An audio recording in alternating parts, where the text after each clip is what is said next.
welcome back to the channel. In today's video we are doing a Sneaker Huddle Q&A where we take all your questions from Twitter and we answer them in a video. We are only going to answer a few just to keep this video as short as possible, and I don't want any of you getting bored, which how could you possibly get bored on the channel? That is a joke. I hope that you do realize that. But a couple days ago, I did give you guys the opportunity on Twitter to put your questions down below in the comments. We're going to go to those comments now. I don't know to be scared or excited, but let's get straight into it. Now, the first question that I do see here is, do you use bots? No, I do not use bots. I have tried to use bots in the past, but a bot is a very difficult process, and not all bots out there are good. There are more bots out there that are absolutely trash than ones that are actually good. So a lot of them are not even worth your time and definitely not worth your money. So with that being said, I'm not using bots right now, but I hope to in the very near future. Now, a question here that I really like from Austin is, are you buying any prior release shoes for holds now that they have decreased a bit in resale value? And if so, which shoes? This is a really good question, Austin, and I'm gonna get into it right now. To make things short, the two sneakers that I would look at would be the off-white Nike Dunks and also the Jordan 1 Obsidian Blue. I think those sneakers both over 2 years, let's say 2 years from now, I think they have tons of potential and they have a very large ceiling that they could jump quite a bit over the next 2 years. Now, the next question, given the current situation with COVID-19 that hit worldwide, what do you think will be the lasting effect of this both in the future sneaker official releases and sneaker reselling? Now, for future sneaker official releases, I really hope that manufacturers come back to the United States because of all this, which a lot of things are going to have to happen. Tariffs will have to go up tremendously, which they have already, but not enough to an extent where it's beneficial for Nike and Adidas and a lot of manufacturers, or a lot of companies to manufacture in the United States. They're still currently outsourcing to China, but I really hope that a lot of manufacturing comes back to the United States. That's a hope. What I know is going to happen is I don't know. A lot of us don't know what's going to happen.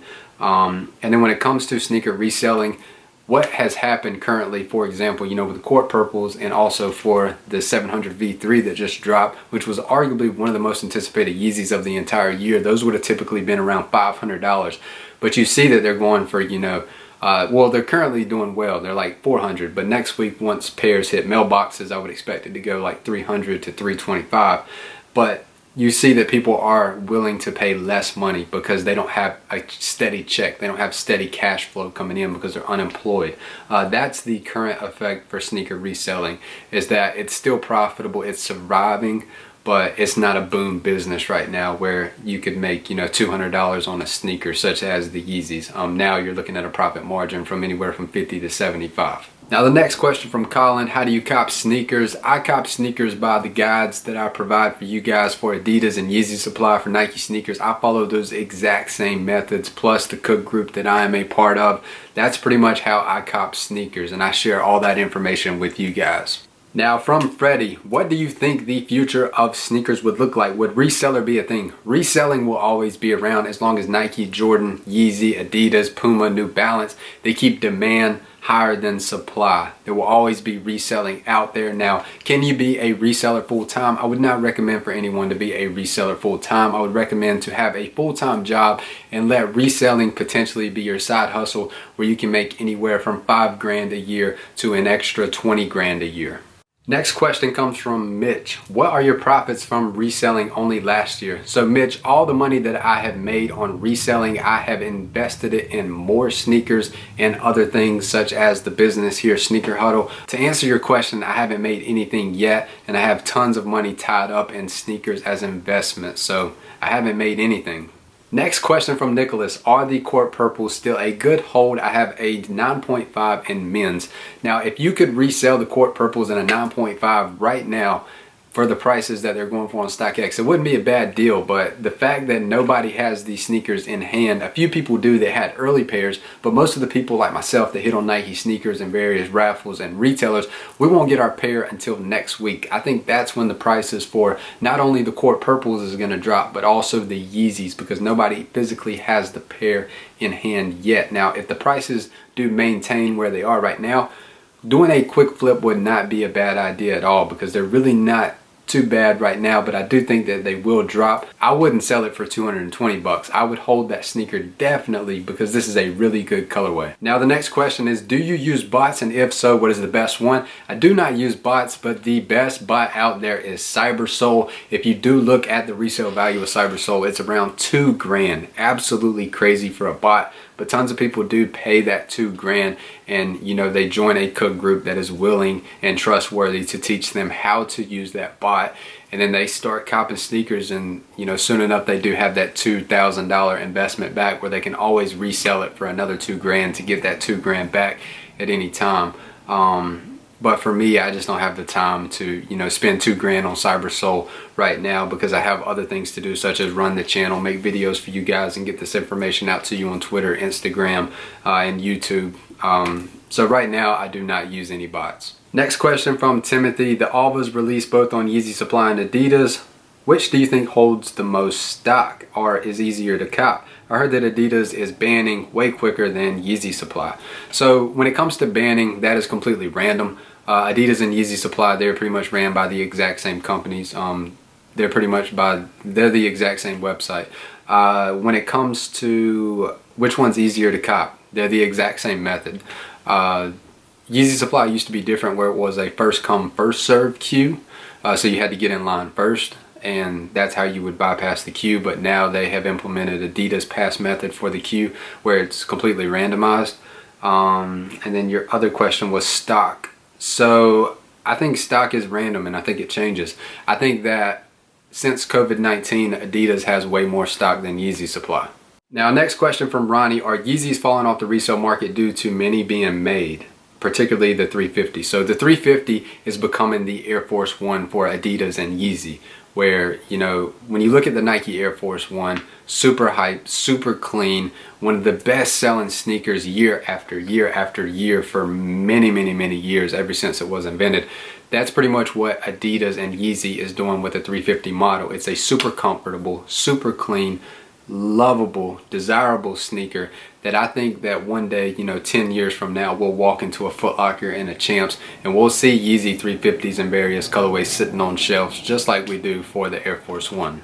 But we aren't quite there. There was a while back where when Adidas and Yeezy, they actually mass produced the creams. The creams sat for a very long time. But that was pretty much a test run for them to see where they were as a brand and as a company, and if they could mass produce shoes, how long would it take to sell out? What was the supply? What was the demand? I'm sorry to get tongue twisted there. I do apologize, but you guys get what I'm saying there. That was kind of the test run for the company to see how well they would do.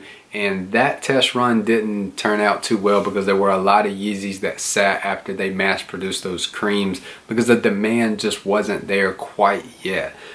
So for the company, they're not quite there yet, but I do think 10 years from now they definitely will be.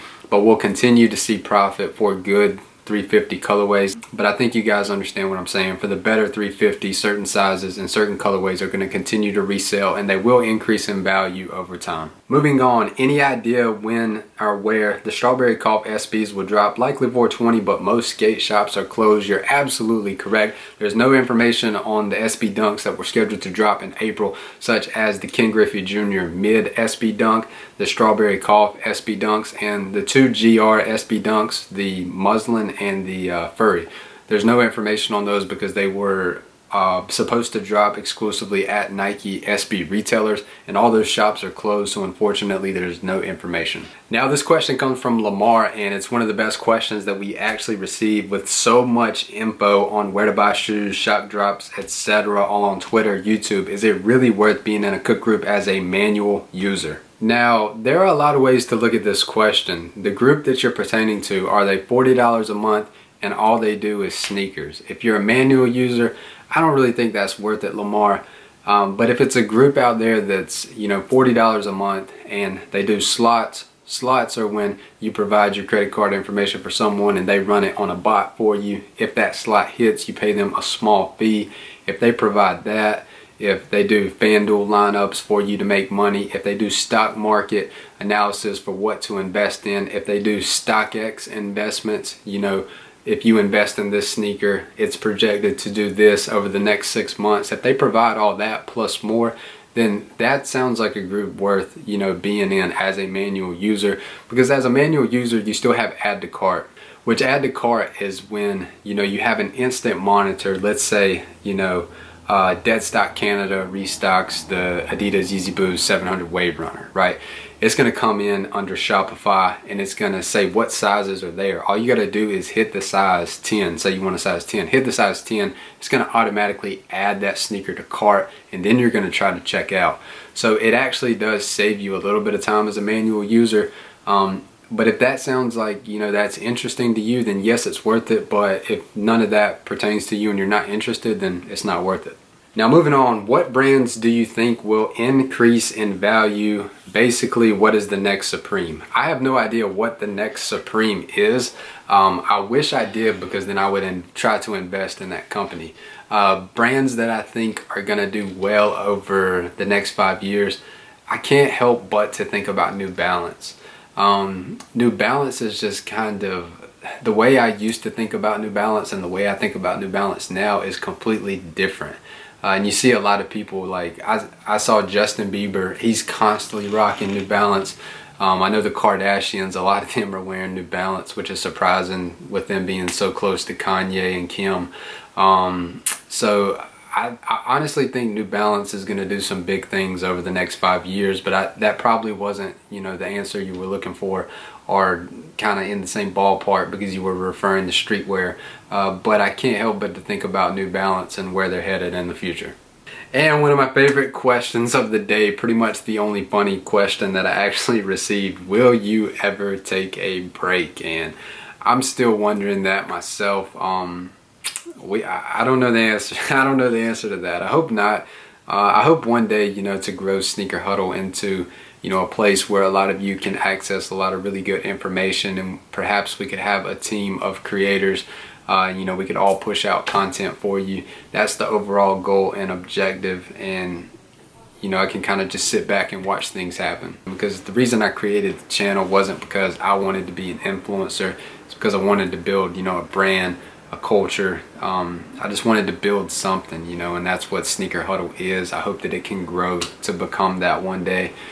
So guys, that's pretty much all the questions. I apologize if I did miss yours. It wasn't intentional. I think I got to everyone. I hope that we can do this very soon. If you haven't, please do hit that subscribe button and hit that bell right beside the subscribe button to get notifications for every single time we upload a brand new video. God bless each and every one of you.